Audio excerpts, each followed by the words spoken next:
Hoy veremos una narrativa alterna de quién creó la Biblia y con qué fin. En la penumbra de una biblioteca subterránea, oculta bajo una colina olvidada en Jerusalén, un anciano arqueólogo desliza su mano temblorosa sobre un pergamino cubierto de polvo. En susurros casi inaudibles, las palabras grabadas parecerán cobrar vida. No fueron los hombres quienes escribieron estas palabras, sino las sombras que sus corazones proyectaron. Esta frase encenderá una chispa en su mente, dando inicio a un viaje que cambiaría la historia de la humanidad.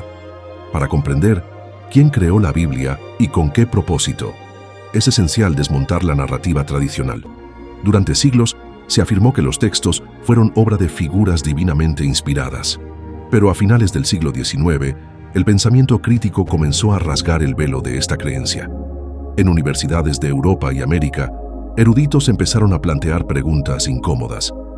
¿Podrían textos tan complejos ser obra de una sola mano? ¿Era posible que la Biblia fuera un mosaico de múltiples voces y épocas? El Antiguo Testamento, se concluyó, no era la obra de un único autor, sino un compendio de relatos orales y escritos que evolucionaron durante siglos. Historias como la del Génesis, que hablaban de creación y diluvios, habían sido moldeadas por civilizaciones antiguas, como los babilonios. Por su parte, el Nuevo Testamento tampoco escapó al escrutinio. Los evangelios, escritos décadas después de los eventos que narraban, mostraban indicios claros de haber sido editados y reinterpretados por múltiples manos. Pero, ¿quiénes eran estos autores desconocidos? ¿Y por qué se empeñaron en moldear una narrativa tan poderosa? En un plano de existencia más allá de la comprensión humana, un consejo de entidades trascendentales, conocidas como los Eternos, debatía sobre el destino de un pequeño planeta azul. La humanidad, una especie en ascenso, mostraba un potencial inmenso, pero también un peligroso desprecio por el equilibrio. Los Eternos sabían que si no intervenían, los humanos podrían destruirse y arrastrar consigo a otras formas de vida. Fue entonces cuando surgió la idea: crear un texto sagrado que sirviera como guía moral. Pero esta no sería una tarea sencilla. Para influir en los humanos, el texto debía parecer surgir de su propia cultura y tradiciones. Así, los Eternos enviaron a emisarios invisibles que inspiraron a escribas, poetas y líderes religiosos de diferentes épocas. Sin embargo, dentro del consejo, no todos estaban de acuerdo. Keylor, un disidente entre ellos, argumentó que los humanos debían ser libres de encontrar su propio camino.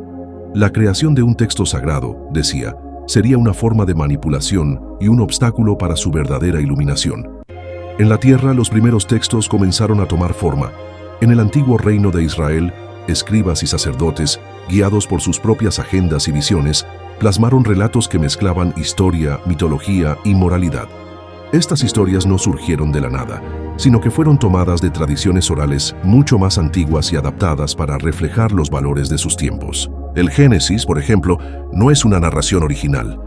Sus paralelismos con los mitos babilonios, como la epopeya de Gilgamesh, revelan un origen compartido. Los 10 mandamientos, pilares de la moralidad bíblica, mostraban similitudes inquietantes con los códigos legales de civilizaciones mesopotámicas. Cuando el cristianismo emergió siglos después, el proceso se repitió. Los evangelios, escritos por autores desconocidos, se basaron en fuentes previas y tradiciones orales. Los nombres de Mateo, Marcos, Lucas y Juan no fueron asociados con estos textos hasta mucho después, cuando la iglesia primitiva buscó legitimar sus enseñanzas. En el siglo IV, bajo el mandato del emperador Constantino, el cristianismo se convirtió en la religión oficial del Imperio Romano. Fue en este momento cuando la Biblia adquirió su forma definitiva. Un concilio de obispos y eruditos, supervisado por el poder imperial, decidió qué libros serían incluidos y cuáles serían rechazados. Textos apócrifos, muchos de los cuales ofrecían visiones radicalmente diferentes del mensaje de Jesús, fueron descartados y condenados como heréticos. Entre ellos se encontraban evangelios que hablaban de un Jesús más humano y menos divino, un líder espiritual que predicaba la iluminación personal en lugar de la obediencia ciega. ¿Por qué se tomó esta decisión? Según algunos historiadores, la selección de textos reflejaba más los intereses políticos de Roma que una búsqueda genuina de verdad espiritual. La Biblia, en su forma final, no solo era un texto religioso, sino también una herramienta de control social. A lo largo de los siglos, ciertos grupos secretos comenzaron a cuestionar la narrativa oficial. Entre ellos estaban los Illuminati Veritatis, una orden clandestina que creía que la Biblia contenía mensajes codificados sobre la verdadera naturaleza de la divinidad. Según sus investigaciones, el texto no fue simplemente una creación humana, sino un esfuerzo conjunto entre humanos y entidades fuera de la comprensión humana. Estas entidades, los mismos eternos que debatieron en el principio, habían dejado pistas sobre su existencia y su propósito en pasajes aparentemente triviales. Los Illuminati Veritatis afirmaban que el Dios de la Biblia no era el Ser Supremo, sino una representación limitada de una fuerza mucho mayor. El Eterno Innombrable, una conciencia cósmica que abarcaba todas las dimensiones de existencia. En el año 2030, un equipo de arqueólogos descubrirá un manuscrito en las profundidades del desierto del Sinaí. Escrito en un idioma desconocido, el texto fue descifrado utilizando inteligencia artificial. Lo que reveló dejó atónitos a los eruditos. El manuscrito afirmaba que la Biblia era solo una pieza de un rompecabezas cósmico, una guía inicial para que la humanidad comience a cuestionar su realidad y buscar la verdad más allá de los límites de su percepción. El manuscrito también revelará de un próximo encuentro entre los humanos y los eternos. Según la profecía, este encuentro sería la culminación de un proceso que había comenzado miles de años atrás. Cuando la humanidad finalmente contacte con los eternos, se darán cuenta de la magnitud de su existencia. Los eternos explicarán que su intención nunca fue imponer un camino, sino ofrecer una herramienta para que la humanidad reflexionara sobre su lugar en el cosmos. Sin embargo, reconocerán que el texto había sido malinterpretado y utilizado como arma en numerosas ocasiones.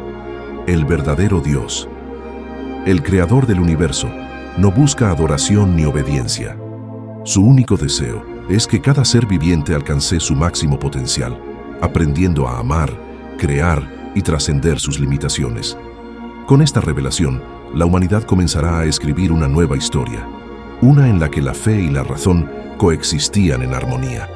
La Biblia, aunque seguirá siendo un pilar cultural, será reinterpretada como un recordatorio de los primeros pasos de la humanidad en su búsqueda de la verdad. Y así, en el vasto tapiz del universo, la humanidad tomará su lugar no como sirviente de dioses, sino como un reflejo del poder creativo del cosmos mismo. ¿Y tú? ¿Estás listo para conocer a tu Creador y ser parte de ello?